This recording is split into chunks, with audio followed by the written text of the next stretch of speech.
飞云。人家是金虎了，别喊了，我才是飞云。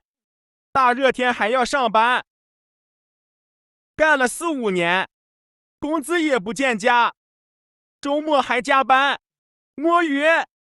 别听我小姨的，我金虎可是优秀员工，每年的评优评先都是干出来的，我不累。营业了10几圈，走了2万步，吃点补充能量。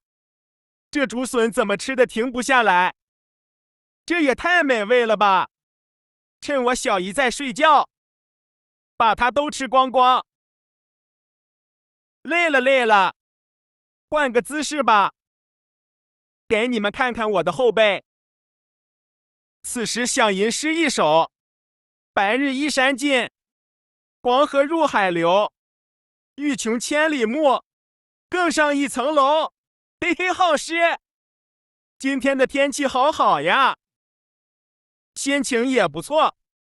要把好吃的竹笋都吃完，吃完就可以下班了。1根、2根、3、4根，根根来自老家村。要问东北谁可爱，除了金虎有谁爱？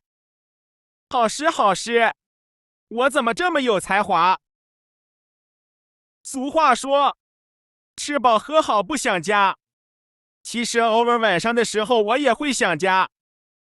飞云小姨说睡着了就可以梦到老家了，所以她天天除了吃饭都在睡觉。妙音今天又想家，想的不愿意上班，但是我要做榜样，